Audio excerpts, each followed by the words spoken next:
Assalamualaikum, nama saya Ratu Kori. Di sini saya mau meluruskan apa yang sudah saya upload sebelumnya. Jadi biar gak ada kesalahpahaman atau bagaimana. Pertama-tama saya benar-benar meminta maaf kepada keluarga besar suami saya, terutama suami saya. Dan saya juga meminta maaf kepada keluarga besar saya pribadi, serta teman-teman yang sudah melihat video ini, siaran langsung ini, atau terlibat dalam kasus ini. Jadi yang seperti kalian tahu, saya adalah penderita gangguan mental sejak tahun 2023. Pada saat itu saya berdomisili di Sumatera Utara. Nah, ketika itu saya memang sudah berhijrah, namun memang ada permasalahan keluarga dengan suami saya. Jadi yang namanya perempuan dan memiliki gangguan mental, saya di situ melihat-lihat ceramah di sosial media. Kemudian saya melihat ceramah yang bersangkutan, yaitu HRA. Kalian bisa tahu siapa beliau gitu. Jadi beberapa ceramah itu sudah saya lihat, kemudian saya tertarik terhadap ceramahnya. Yang namanya saya sebagai jemaah, saya itu memberi salam di Instagram gitu kan. Saya memberi salam kepada beliau, Assalamualaikum, dan kemudian beliau balas dengan sangat baik. Singkatnya, kami di situ sudah berbincang-bincang mengenai bagaimana cara menjadi seorang istri dan ibu yang baik. Karena saya pada saat itu benar-benar ingin mendapatkan siraman rohani, karena kondisinya benar-benar saya drop mental, saya kurang kasih sayang suami gitu. Jadi saya benar-benar membutuhkan siraman rohani gitu, benar-benar dari agama gitu. Pada kesempatan itu kami berbincang, HRA pun, beliau pun tahu saya sudah memiliki seorang suami, dan beliau bilang kapan-kapan boleh bertemu sama suaminya juga, tapi itu hanya rencana saja. Kemudian di bulan akhir Mei itu saya itu pulang ke Serang, Banten. Kemudian saya bilang ke beliau, kapan ada kajian di Jakarta, saya mau ikut kajian di Jakarta karena agar membuka pikiran saya juga dan menenangkan hati saya. Beliau bilang nanti di tanggal sekian ada, namun itu bukan jadwal kajian. Dia bilang saya pulang dari kajian di Banjarmasin, kita bisa ketemu, dia bilang seperti itu. Yang namanya jemaah yang benar-benar mengagumi, ya saya karena ada waktu, ya saya menyempatkan diri untuk bersilaturahmi gitu kan. Nah, sebelumnya saya juga memberitahu kepada teman-teman bahwasannya Habib itu tidak memfollow saya, tapi selalu men-stalk Instagram saya gitu. Jadi saya bikin story, beliau selalu melihat gitu. Saya bikin story, selalu melihat gitu kan. Jadi memang beliau juga mungkin maksudnya menganggap saya gitu, memang menghargai saya gitu kan. Nah, pada tanggal 9 Juni itu saya bertemu di satu daerah Jakarta. Saya pergi dari Serang sekitar sore dan saya nyampe itu maghrib. Dan saya bilang bahwa saya sudah sampai di restonya. Beliau bilang, ini saya tegaskan, saya luruskan bahwa saya itu pertama kali ketemu beliau itu bukan di kamar hotel. Jadi saya itu ketemunya di restoran. Jadi restorannya itu berada di satu hotel gitu loh. Terus saya berbincang-bincang, saya pikir itu saya bertemunya itu dengan banyak kawan-kawan beliau gitu. Ternyata beliau sendiri, saya pun sendiri gitu kan. Di situ pun kami berbincang-bincang, di situ banyak orang yang melihat juga bahwa kami ngobrol tidak ada penyimpangan sama sekali. Beliau duduknya benar-benar jaraknya jauh dengan saya.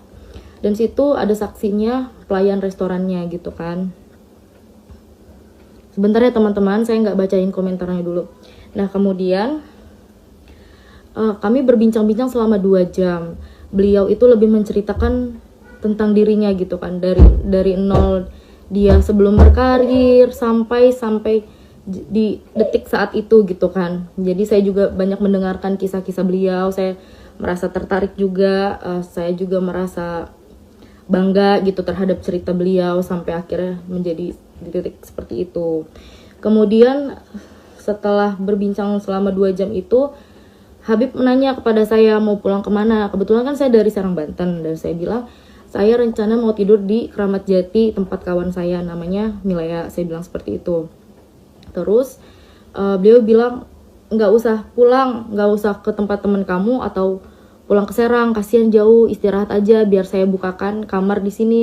Saya namanya baru baru kenal juga, terus dia adalah seorang Habib. Saya demi Allah saya nggak mau merepotkan beliau. Saya di situ ada sempat penolakan, tidak usah, terima kasih Bib, saya bilang kayak gitu kan. Saya tidur di tempat teman aja, saya juga nggak bawa pakaian ganti, paling nanti minjem baju ke teman saya bilang gitu. Terus beliau bilang nggak apa-apa, nanti saya bukakan kamar barunya. Ya beliau ngomong gitu, saya juga nggak menolak gitu kan, karena memang perjalanan apa sih ini Kak, bukan apa-apa, keluar aja. Abis itu saya ya yang namanya ditawarin kamar, terus ya udah saya gitu kan. Nah akhirnya beliau kasih akses kamarnya itu kepada saya pikir saya terima. Saya pikir kamar itu adalah hak untuk saya pribadi karena beliau sudah ngasih ke saya. Kemudian beliau masuk ke kamarnya, saya juga masuk ke kamar saya. Beberapa menit kemudian itu saya sedang berbincang-bincang di handphone sama keluarga saya, tiba-tiba saya nyeletuk gini, kok bisa masuk? Saya bilang kayak gitu. Ternyata kalian mau tahu, nah Habib itu masuk tanpa ketok terlebih dahulu. Saya di situ shock.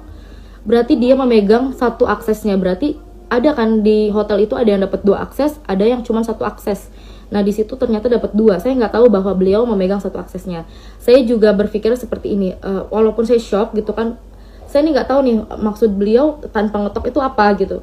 Kalau saya di situ posisinya saya lagi ganti baju, tiba-tiba beliau masuk, gimana perasaan kalian? Pasti shock juga dong. Jadi di situ, tapi di situ untungnya saya nggak lagi ganti baju atau bagaimana ya. Dan saya juga tahu diri itu kamarnya beliau gitu kan, beliau yang bayar gitu. Ketika itu pas beliau masuk ya saya persilahkan bahwa ini bukan sepenuhnya kamar saya persilahkan beliau untuk duduk di kursi yang berbentuk sofa gitu. Nanti ada fotonya kursi gitu. Beliau duduk di situ, saya duduk di kasur. Saya juga benar-benar menjaga jarak. Saya itu gini ya, walaupun saya senang gitu, walaupun saya sadar diri, saya juga tahu bahwa beliau ini seorang Habib gitu kan. Saya ini benar-benar berkata-kata aja tuh benar-benar di sharing, benar-benar takut gitu, nggak mau yang salah-salah ngomong atau bagaimana. Walaupun beliau bilang santai aja gitu kan, santai aja. Beliau pun ngajak saya ngerokok bareng gitu, santai aja, dia bilang kayak gitu. Ya Bib, saya bilang kayak gitu kan. Nah setelah itu dia bilang lanjutkan obrolannya. Nah waktu di bawah itu kan obrolannya itu lebih ke tentang beliau dari masa zaman dahulunya gitu kan. Nah di sini itu dia bertanya kepada saya, kenapa Kori bisa depresi? Akhirnya saya jelaskan depresi seperti ini. Dan tiba-tiba beliau ngajak saya untuk usaha bareng karena beliau tahu saya sebelumnya memiliki usaha dan itu jalan cukup mulus. Nah jadi saya itu ngasih tahu kan bahwa modalnya sekian Bib gitu kan, penghasilannya sekian. Nah beliau itu benar-benar yang antusias, benar-benar antusias. Saya sebagai orang wanita ya, ini kita jangan membicarakan Habib dulu. Seorang wanita, ada orang baru kenal, tapi orang itunya yang antusias kan, kita masih bingung ya, apa ini orang benar gitu kan, apa iya ini orang benar gitu loh. Tapi kan saya juga nggak berpikiran, oh ini nih Habib pasti benar, nggak mungkin terpeleset omongan dia itu, nggak mungkin ada pembohongan dusta keluar dari mulut, itu nggak mungkin gitu. Jadi saya mendengarkan dia. Beberapa kali dia minjem handphone saya untuk mengkalkulasikan gimana itu nanti modalnya itu, dan dia itu benar-benar, kalian tahu nggak, yang antusias banget. Kori, kamu harus buktikan kalau kamu bisa, dia bilang kayak gitu. Jangan stres lagi, kita usaha. Jadi dia tuh tidak ngasih modal cuma-cuma, tapi dia bilang kita usaha bagi hasil begitu. Jadi kan saya juga ya sudah Bib, oke baik gitu kan. Saya juga nggak mungkin saya nggak ada berpikiran macam-macam gitu. Demi Allah nggak ada berpikiran macam-macam. Kalau saya mau berpikiran macam-macam, saya di situ udah foto-foto beliau gitu kan. Saya video-video yang saya story-story, saya nggak ada. Saya di situ bener-bener dari Serang Banten ke Jakarta itu pure mau sharing tentang agama, tentang apapun itu yang saya mau pertanyakan, karena saya itu bener-bener manusia yang depresinya parah, depresi akut. Saya sampai minum obat penenang yang dosisnya besar. Jadi sekali lagi saya tidak ada niat apapun kepada Habib. Saya juga berpikir bahwa dia adalah seseorang yang baik. Setelah beberapa menit ngobrol itu ya, Habib menawarkan untuk gini, apa kamu gak mau peluk saya? Saya bingung gini. Enggak Bib, makasih, saya risih, saya bilang kayak gitu. Enggak apa-apa, mumpung kita lagi ketemu, dia bilang kayak gitu kan. Akhirnya terjadi dipeluk, terus saya dicium keningnya, abis itu saya direbahkan. Sebenarnya gini ya, saya tuh nggak mau menceritakan detailnya, karena itu kalau misalkan dibutuhkan untuk suatu saat nanti dibutuhkan untuk di proses hukum atau bagaimana baru saya ceritakan. Jadi kalau untuk dikonsumsi publik ini saya nggak mau menceritakan detailnya. Yang pasti terjadilah gitu. Saya juga sudah 3 kali penolakan. Saya bilang penolakannya dalam bentuk seperti ini ya. Saya bilang kan saya risih, tidak mau, jangan sampai gitu. Saya bertanya seperti ini. Apakah Habib sering seperti ini kepada cewek-cewek yang lainnya? Saya bilang seperti itu. Itu dasar penolakan saya ya. Secara bukan saya bilang jangan Habib, jangan, nggak mau. Memang mungkin salah saya di situ, saya nggak langsung memberontak atau bagaimana, tapi saya ini masih menjaga dia tuh seorang Habib. Saya tuh pengen menolak juga secara halus gitu ya, gitu. Paham nggak? Saya menanya sampai 3 kali. Apa Habib sering melakukan seperti ini? Aku bilang seperti itu kan. Dia bilang sumpah demi Allah, lillahi ta'ala, saya tidak pernah melakukan ini. Akhirnya sudah terjadilah seperti itu. Tidak berlangsung lama, sudah ya. Kalau ditanya apakah saya menikmati atau enggak, tidak sama sekali, karena di situ benar-benar saya merinding, semerinding-merindingnya, dan ya sudahlah, saya tidak bisa berkata-kata. Setelah kejadian itu lanjut ngobrol lagi, tapi beliau itu merasa seakan-akan tidak terjadi apa-apa gitu. Saya kan bengong ya, astagfirullah gitu dalam hati saya ini pengen jadi orang bener loh gitu. Saya ini di sini niat datang nih nggak mau begini loh gitu loh, ngerti, paham nggak sih kalian? Tapi beliau meyakinkan saya lagi, udah Kori, mulai saat ini kita bangkit.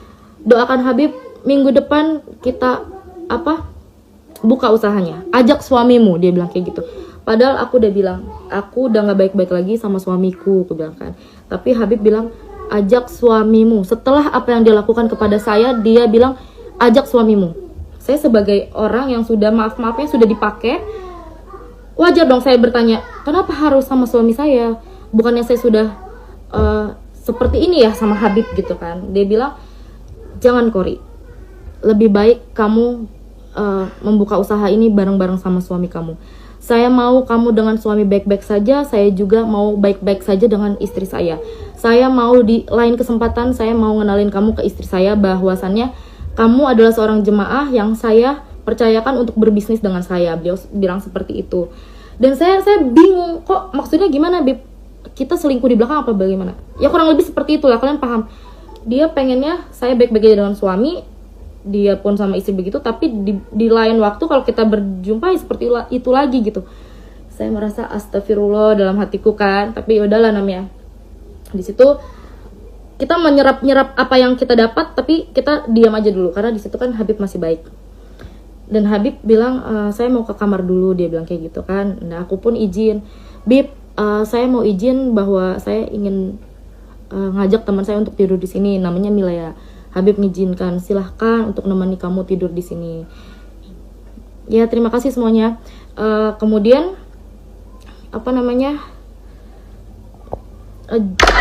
sekitar setengah jam kemudian datanglah Milea dan saya ajak ke kamarnya. Ketika Habib tahu yang tadinya bolak-balik masuk ke kamar saya tinggal buka aja karena dia memegang aksesnya, ketika beliau tahu saya di kamar ada teman saya, kemudian dia langsung ketok. Saya bukakan. Beliau sempat ketemu teman saya dan berbincang-bincang juga sama teman saya, basa-basi gitu, namanya siapa? Milea gitu kata temanku kan. Kerjanya gimana, di mana gitu-gitu.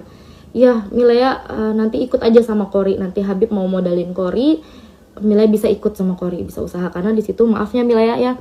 Milea juga posisinya memang janda gitu kan. Jadi Habib pun kayaknya mensupport untuk itu gitu kan. Nah, setelah itu beliau berpamitan untuk pulang balik lagi ke kamarnya. Malam itu beliau pulang ke Kuningan dan saya juga mempersilahkan. Jadi malam itu sudah selesai gitu, Nah setelah itu besoknya demi Allah Rasulullah saya merasa bersalah. Saya langsung chat suami saya bilang, ya kita berpisah aja. Kenapa saya bilang berpisah aja? Karena saya udah dilecehkan. Saya tuh udah, walaupun saya nauzubillah min daliknya ya, walaupun saya yang mau, berarti saya sudah melukai hati suami saya dong gitu ya, menduakan dia. Jadi saya di situ demi Allah masih ada buktinya. Di esokan harinya saya minta ditalak di hari itu juga ditalak oleh suami saya. Tapi suami saya belum tahu bahwasannya saya diperlakukan seperti itu gitu kan. Esokan harinya Habib masih ngechat saya gitu. Dia pun selalu ngomongnya gini loh. Saya kan selalu pengen tahu kabar beliau gitu, tapi beliau responnya, Kori doakan saja minggu depan semoga cair gitu-gitu. Jadi beliau itu lebih ke menenangkan saya untuk kita usahanya jadi nih, doakan Habib gitu. Padahal saya itu nggak ke situ arahnya gitu loh. Saya nggak ke situ. Saya tuh minta pertanggungjawaban. Saya hancur loh sama suami saya gitu. Saya sekarang jadi janda loh gitu. Terus ya dia sama istrinya baik-baik aja gitu kan.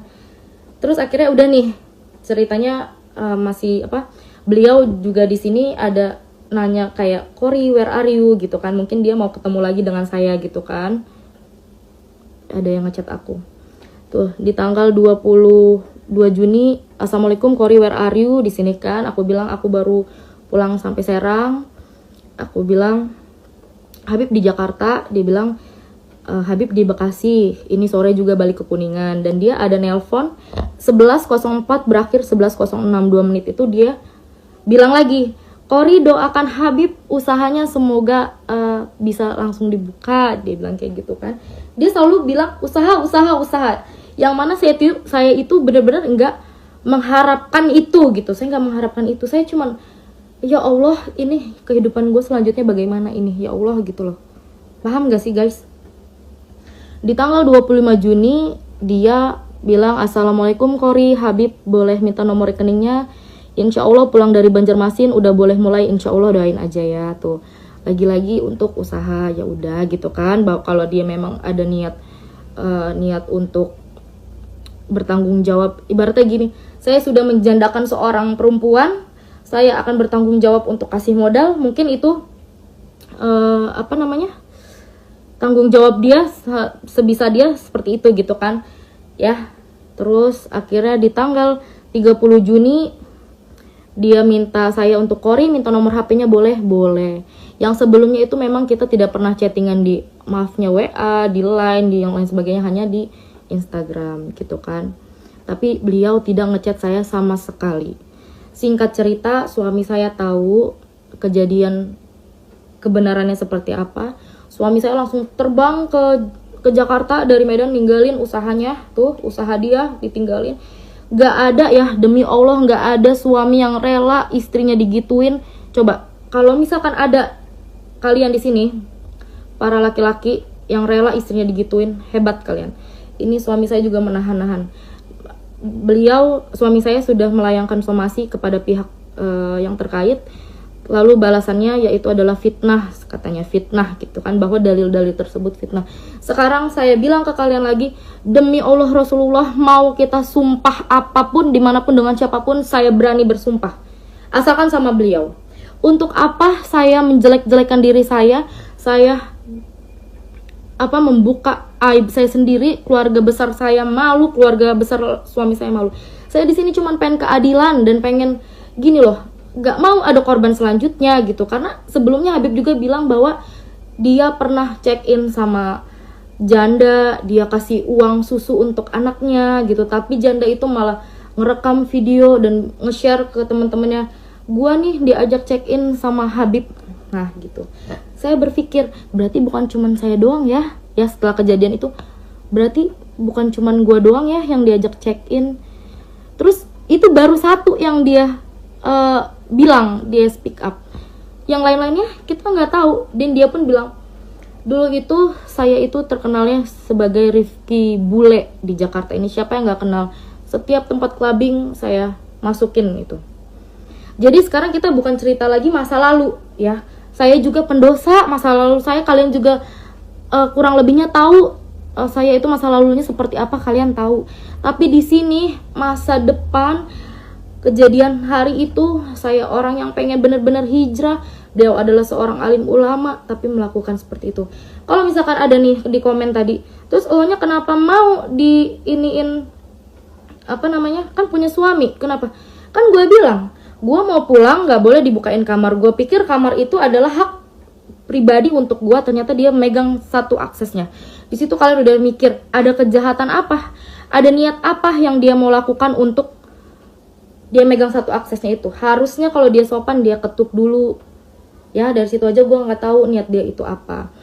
Terus kedua ada yang bilang apa lagi tadi? Pokoknya ada yang bilang kenapa mau gitu kan pelecehan. Seorang gini, kalau dia adalah lelaki biasa, seumpamanya kalian laki biasa terus maaf-maafnya melecehkan, mungkin sudah selesai, bisa baku hantam sama laki gue selesai.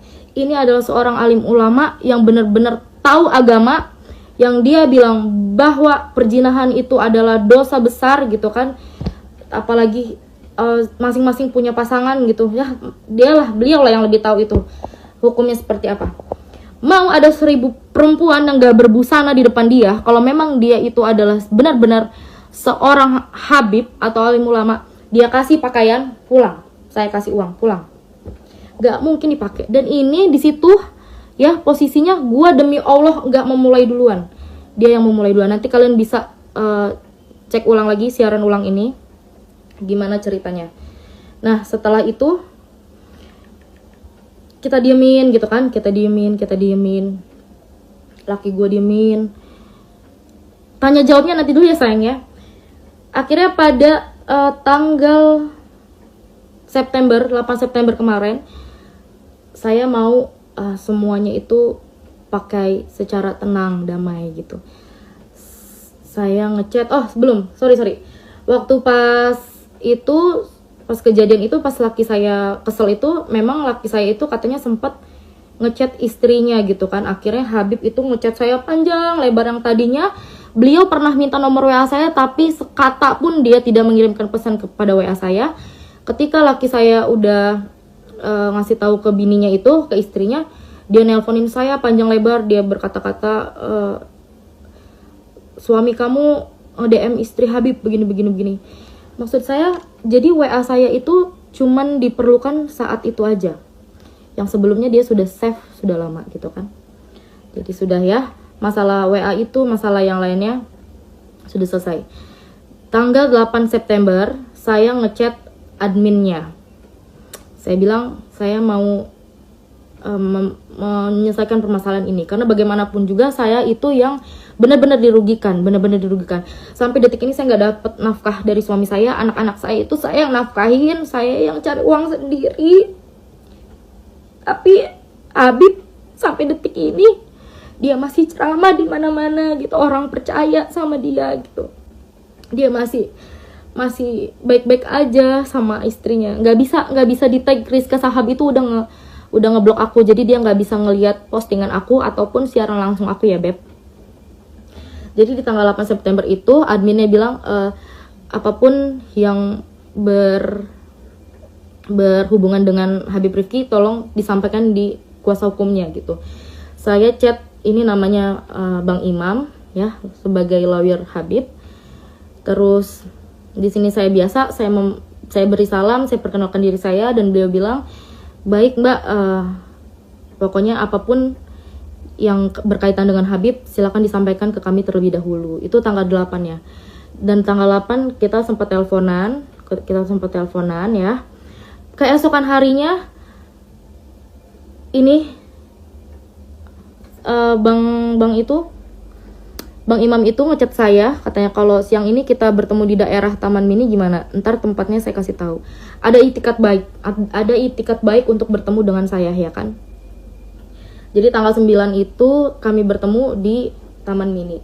Mereka berempat, salah satunya adalah Bapak Raden Reja kalau tidak salah. Dia yang meluruskan kasusnya Vina Cirebon kalau tidak salah ya. Jadi saya pikir Habib ini ada niat baik karena sudah ibaratnya maksudnya kuasa hukumnya berempat, saya sendiri. Saya di situ menjelaskan segala macam. Saya bilang mereka bertanya apa sebenarnya tujuannya untuk ini. Saya bilang saya butuh keadilan aja sih gitu kan. Tapi kan Habibnya nggak mengaku bahwasannya katanya fitnah. Berarti saya bilang untuk apa sih saya memfitnah dan bikin seperti ini gitu, apa untungnya buat saya gitu? Untungnya tuh nggak ada buat saya. Nama saya jelek ya kan, bener nggak? Saya pasti dihujat. Terus saya kayak gini pasti kena UU ITE, bener nggak? Saya juga nggak tahu nih ya. Terus saya bilang, saya cuman pengen semuanya damai. Saya juga nggak mau nama Habib jelek. Saya bilang kan, saya mau rumah tangga saya baik-baik aja lagi dengan suami saya gitu. Tapi di permintaan ini tuh saya cuman pengen dipertemukan oleh Habibnya aja. Pertemukan Habib dengan suami saya, udah itu aja. Poin-poin selanjutnya entah bagaimana nanti setelah poin 1 itu terlaksanakan dulu. Pihak mereka mengiyakan, ya. Pihak mereka mengiyakan, lalu kemudian sudah ceritanya berbincang-bincang lama sekali ya, sekitar beberapa jam. Akhirnya sudah mereka pulang segala macam. Akhirnya kan saya juga butuh kepastian nih, saya nggak mau ketemu pengacaranya cuma gitu aja, buat apa? Sia-sia dong, mulut gue sia-sia dong ngomong kayak gini, ngapain gitu kan. Akhirnya aku nanya lagi nih gimana kejelasannya segala macam, ternyata tetap digantung. Dia bilang nanti saya sampaikan kepada Habib gimana gini. Buat apa sih kalau gitu datengin 4 pengacara itu buat apa kalau ujung-ujungnya sama aja. Terus di sini juga saya udah bilang kok, saya ini sebelum speak up ini saya udah bilang, ya saya udah bilang,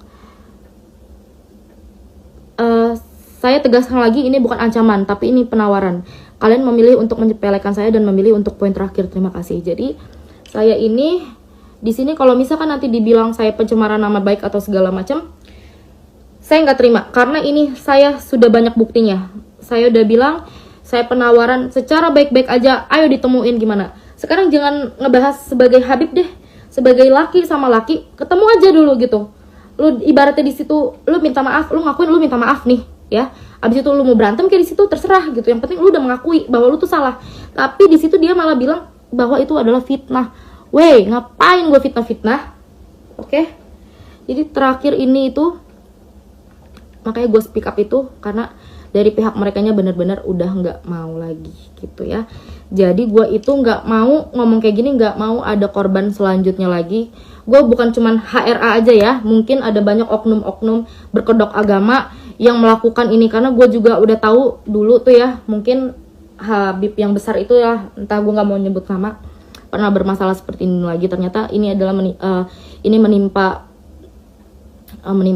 ke gue pribadi gitu. Jadi gue ngerasa jangan sampai ada yang kayak gue, apalagi yang sebelum-sebelumnya itu mungkin mereka nggak berani speak up karena mereka lemah segala macam. Kalau gue tidak, gue mau menegakkan kebenaran. Terus ada juga yang ngomong, emang nggak takut ya UU ITE? Enggak takut, gue lebih takut sama siksa api neraka di sana ya, di akhirat nanti. Karena gue tahu kebusukan seorang alim ulama bagaimana, tapi gue gue malah diem aja gitu, gak speak up apa-apa. Udah sih, intinya gitu aja. Jadi kejadiannya itu memang begitu cepat. Pertama, beliau itu tidak mau mengakui bahwasannya beliau sudah begitu kepada saya gitu kan. Terus janji-janji beliau juga sirna. Terus, Kak maaf ketinggalan, emang ketemu di hotel Habib yang ngajak? Apa emang kakak minta pengobatan gitu, ngajak mediasi di hotel? Enggak ada, lu dengerin siaran langsung gue. Makanya ini mau gue taruh kan, mending aku Habib dibanding aku Nabi. Bukan alim ulama, dia dukun kelamin. Yang nggak tahu terserah kalian. Yang penting itu gua sudah menjelaskan sedetail-detailnya, sejujur-jujurnya. Tapi ada beberapa hal yang memang gua tidak sampaikan karena itu adalah privacy dalam arti ketika nanti akan dibutuhkan untuk di pengadilan atau di urusan hukum nanti baru gua jelaskan gitu kan, apa aja, bagaimana ciri-cirinya dia, bagaimana kejadiannya itu detailnya seperti apa, itu akan dijelaskan. Itu biarkan, itu adalah urusan saya dengan nanti selanjutnya ya.